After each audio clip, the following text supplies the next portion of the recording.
Hey everyone, welcome to your teacher. तो आज हम बात करते हैं यूपी शिक्षक भर्ती 2024 के बारे में। कल का जो महासंग्राम हुआ था, जो धरना हुआ था, उसका क्या परिणाम निकल के आया, मांगे कौन कौन सी हैं, कितनी मांगे हैं या फिर सरकार कब तक पूरी करेगी, इन सब मामलों पे आज हम बात करेंगे। तो देख लेते हैं। पहली बात तो 7 मांगों को रखा गया है, ठीक है। 7-8 मांगों को रखा गया है। हम देख लेते हैं यहाँ पे कौन कौन सी वो मांगे हैं, ठीक है, और जो हमारी अध्यक्षा हैं वो क्या बोली हैं इस पर, ठीक है। देख लेते हैं।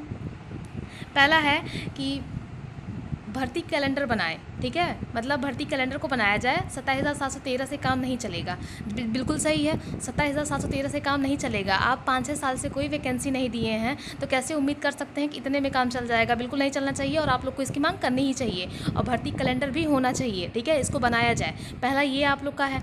दूसरा है, ठीक है, कि 60,000 रिक्तियों को बढ़ाया जाए। जी, जैसा कि मैंने पहले ही बताया कि 60,000 रिक्तियाँ, जो कि योगी जी ने, सीएम हमारे जो हैं योगी जी ने जो बताया था कि 60,000 रिक्तियाँ आएंगी, तो 60,000 किस में आएंगी? पीआरटी में आएंगी या फिर 6 to 8 में आएंगी, 9 to 10 या 11th 12th, किस में आएंगी 60,000? यानी आप 60,000 सारा मिला जुला के जिसमें होते हैं सब उसमें बात कर रहे हैं। अब बच्चे इतने साल से खाली बैठे हुए हैं, ठीक है, बच्चों की संख्या इतनी है और आप केवल 60,000 की बात करें तो 60,000 से काम नहीं चलेगा, आपको रिक्तियों को बढ़ाना पड़ेगा, ठीक है। तीसरी मांग है, ठीक है, आरक्षित वर्ग के विद्यार्थियों के साथ न्याय किया जाए एवं उनके हितों की रक्षा हो, ठीक है।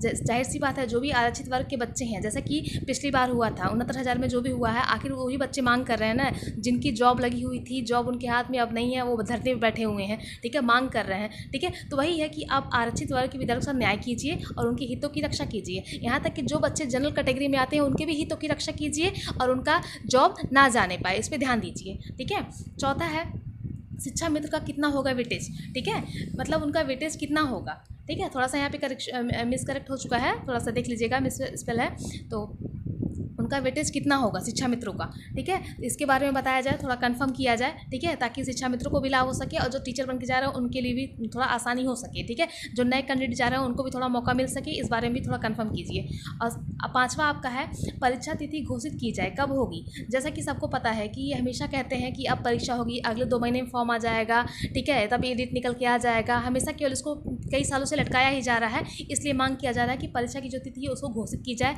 कब तक होगी इसको भी बताया जाए, ठीक है। अगला देखते हैं क्या है, ठीक है।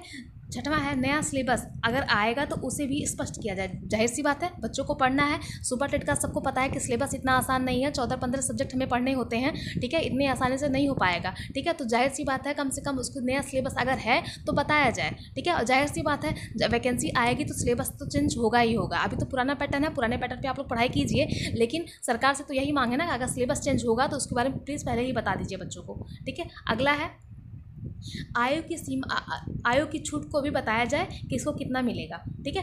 भाई बिल्कुल सही है, इतने साल से आप वैकेंसी अगर नहीं दिए हैं तो कम से कम आयु में छूट भी दीजिए, आयु में छूट दीजिए और किसको कितनी मिले ये भी कंफर्म कीजिए। इतने समय से बच्चे वेट कर रहे हैं, ठीक है, तो कम से कम आयु की छूट तो मिलनी ही चाहिए और इसका पूरा मांग किया जाएगा, ठीक है। तो हमारे जो अध्यक्ष हैं उन्होंने बताया है कि अभी भी उन्होंने अपना कार्यभार संभाला है, कार्यभार संभालते ही मतलब 15 दिनों के अंदर कम से कम उनको समय चाहिए अभी इस पर विचार करने के लिए। विचार करने के बाद वो जैसा भी होगा नया नोटिस जारी करेंगी, बताया जाएगा आपको क्या होगा क्या नहीं होगा।